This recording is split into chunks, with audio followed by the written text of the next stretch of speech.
13장 36절에서 40절 말씀을 봉독해 드립니다. 이에 예수께서 무리를 떠나사 집에 들어가시니 제자들이 나와 이르되 밭의 가라지의 비유를 우리에게 설명하여 주소서. 대답하여 이르시되 좋은 씨를 뿌리는 이는 인자요 밭은 세상이요 좋은 씨는 천국의 아들들이요 가라지는 악한 자의 아들들이요 가라지를 뿌린 원수는 마귀요 추수 때는 세상 끝이요 추수꾼들은 천사들이니 그런즉 가라지를 거두어 불에 사르는 것 같이 세상 끝에도 그러하리라. 아멘. 하나님의 은혜와 복이 세상이 판이 바뀌어가고 있는 이때에 도리어 새로운 판에 세워지고 앞서 하나님 앞에 일어나는 축복의 사람들이 될 줄 믿습니다.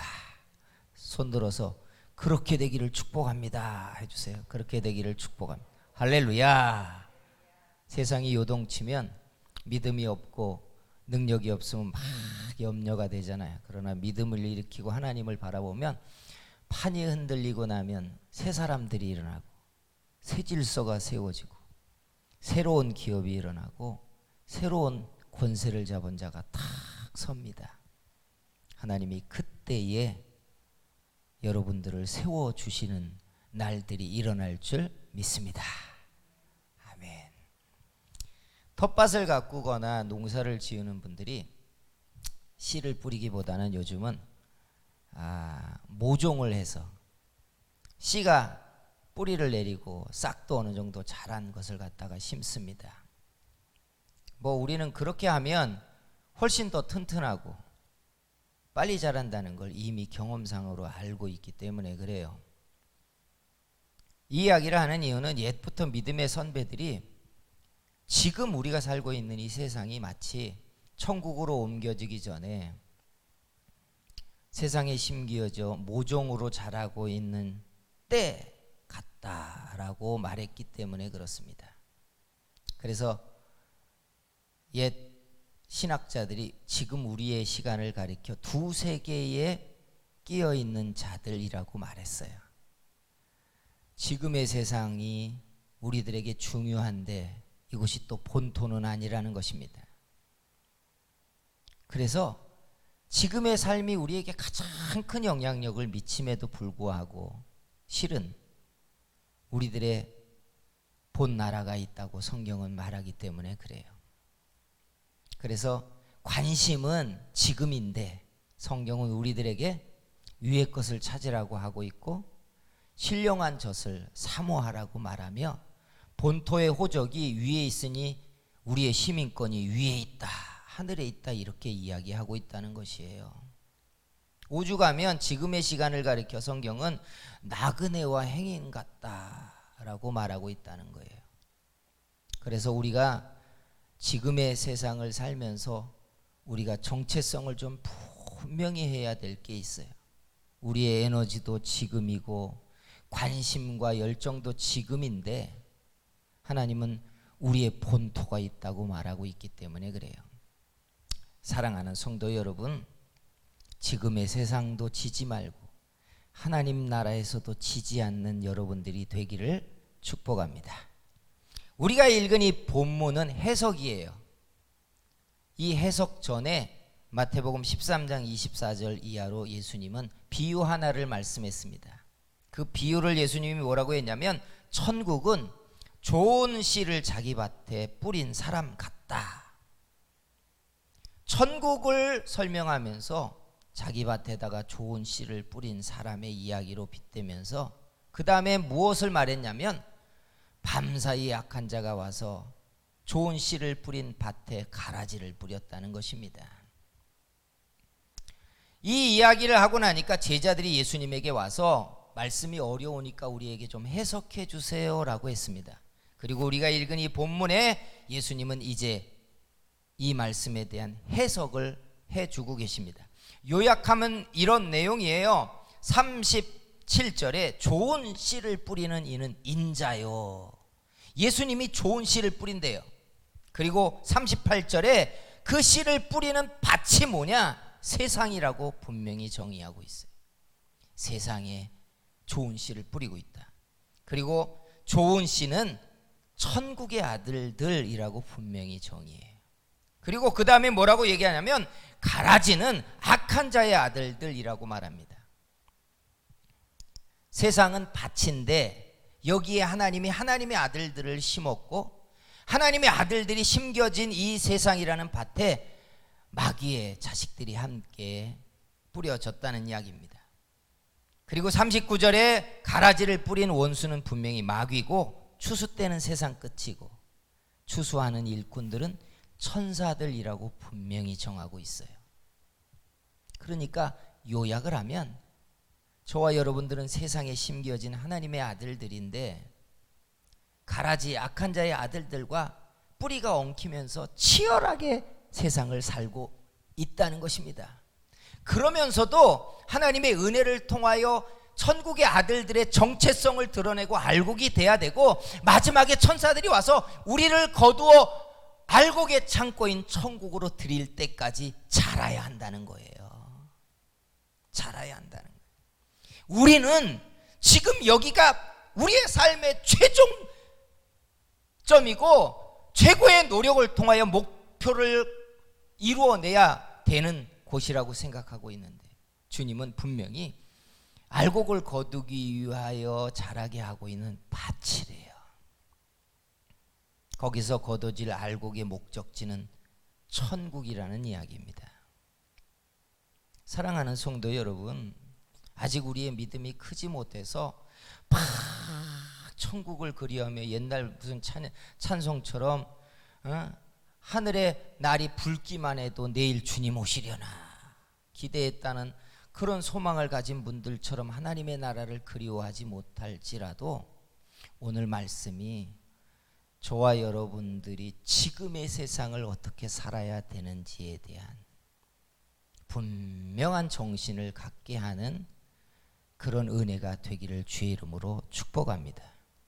그래서 규정해야 되는 게 뭐냐? 가라지와 알곡이 섞여 있지만 분명히 가라지도 그렇고 알곡도 그렇고 정체성이 있다는 거예요. 예수님이 그러셨죠? 나무는 뭘로 알아요?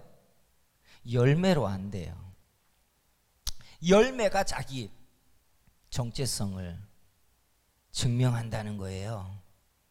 그렇죠? 자식들이 자기를 닮았잖아요.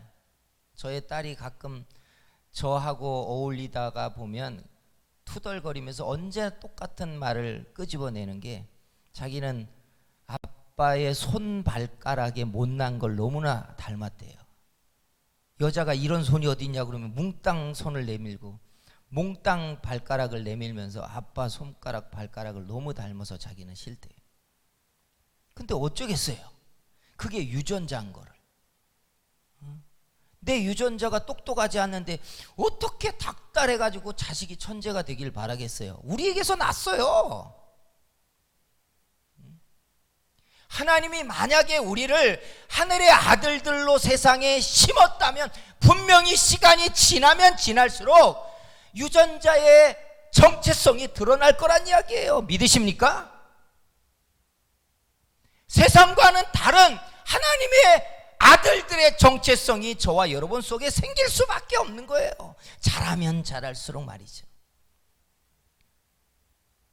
그래서 하나님이 우리를 세상에 심었다면 우리 속에 일어나는 하나님의 씨앗의 정체성이 뭘까?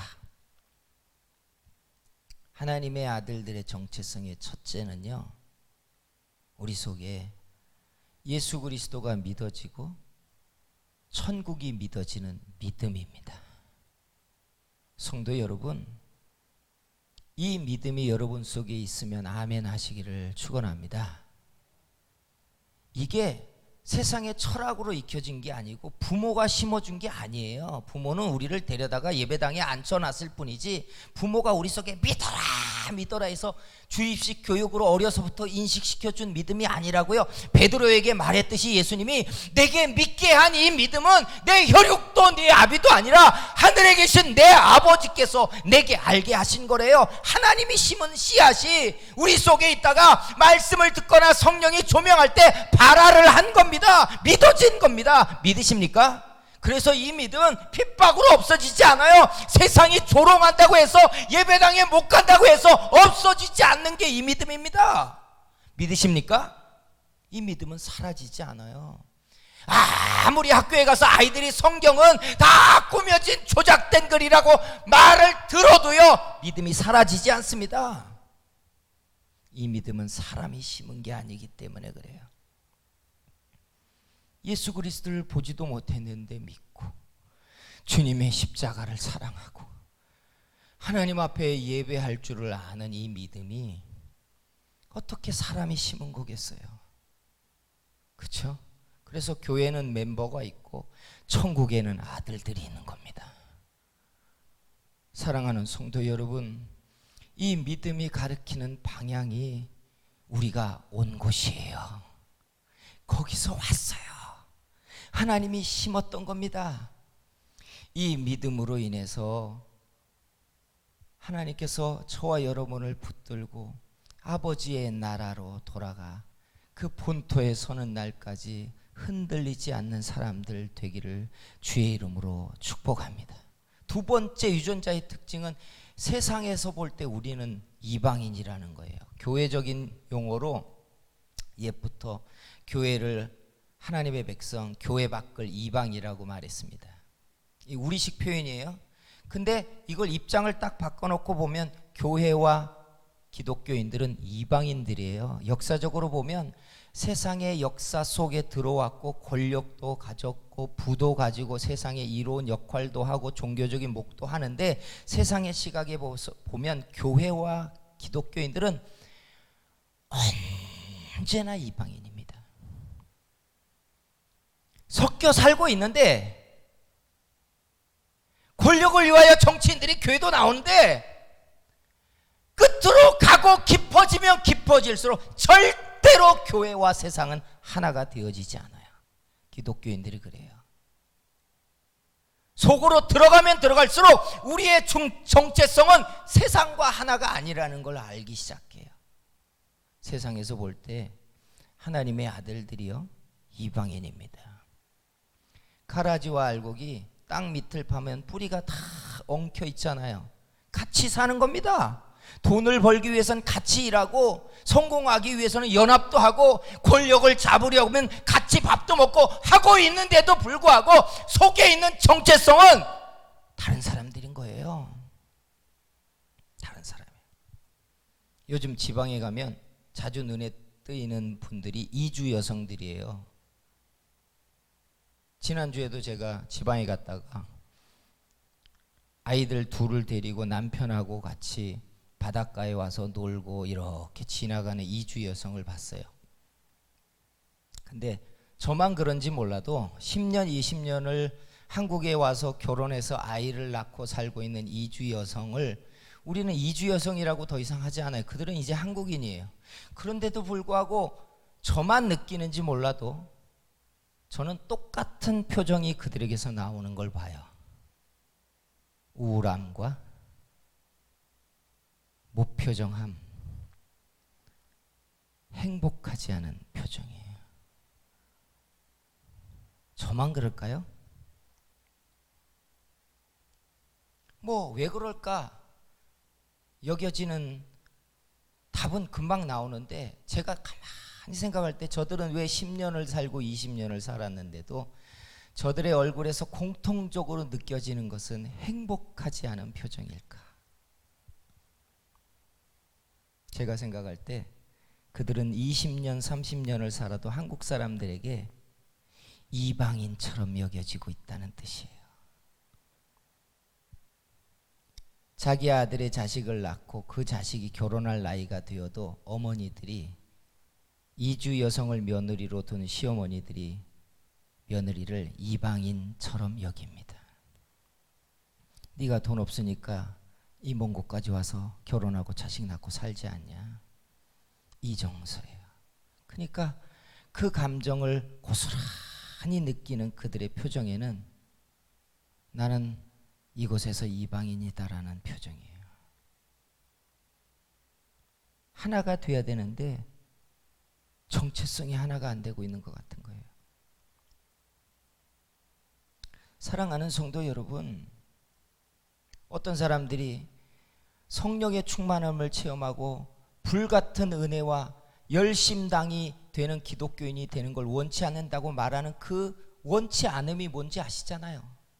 은혜를 받고 정말 열심을 내는 기독교인이 되면 자기가 보아온 것처럼 세상에서 자꾸 제껴지고 따돌림을 받는 이방인 취급을 받는 게 싫기 때문에 그렇다는 거예요.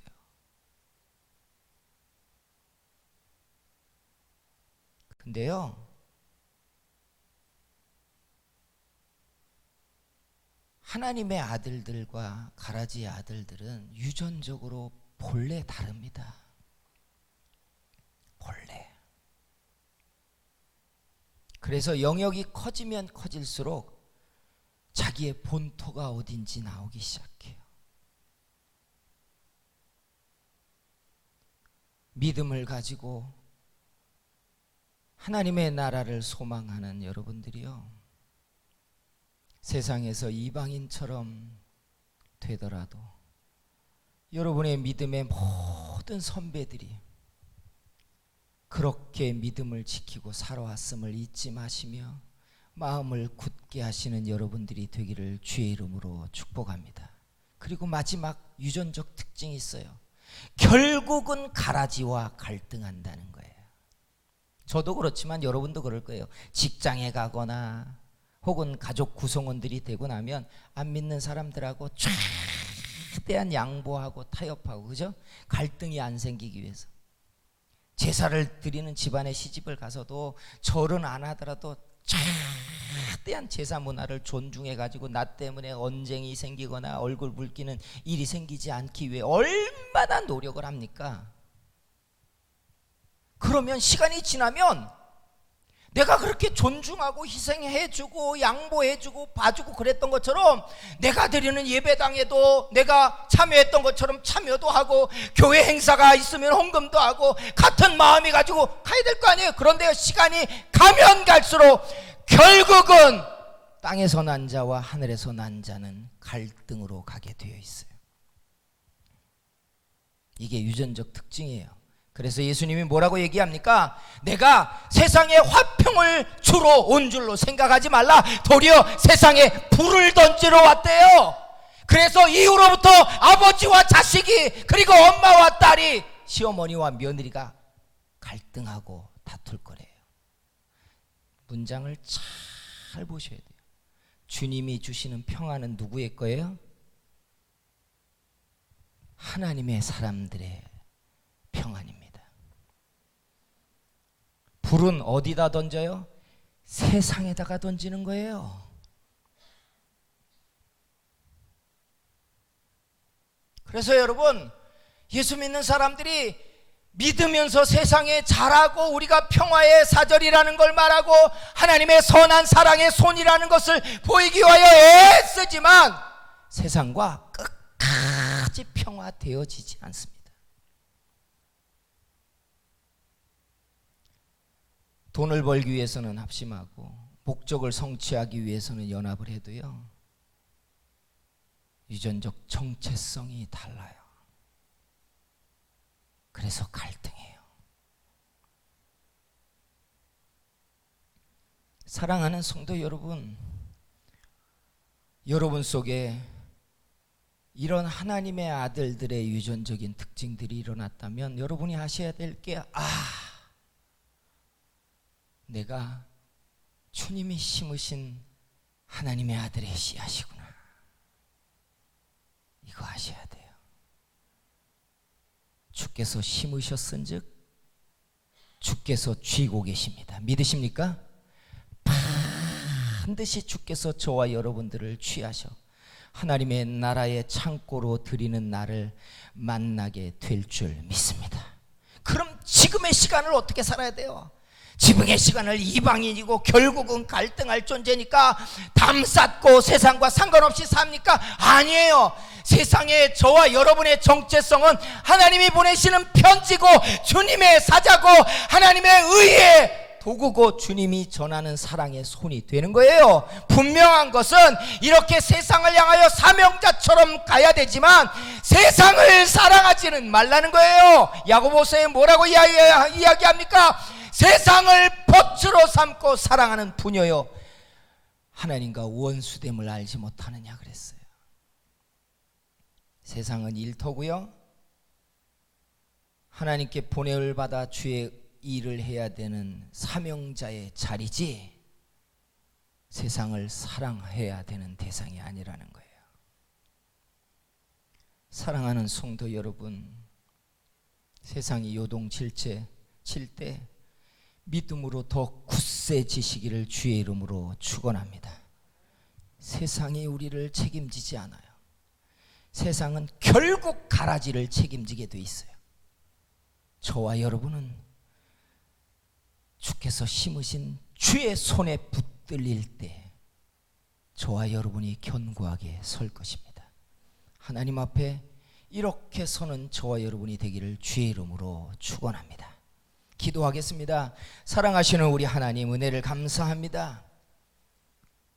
우리에게 세상이 어떤 역할을 해야 되고 어떤 정체성으로 살아야 되는지를 알게 하시고 끊임없이 주의 일꾼과 주님의 소식을 전하는 손과 발로 파송될 때에 세상 속에 주의 일꾼과 사명자로 설 수 있게 만들어 주시옵소서.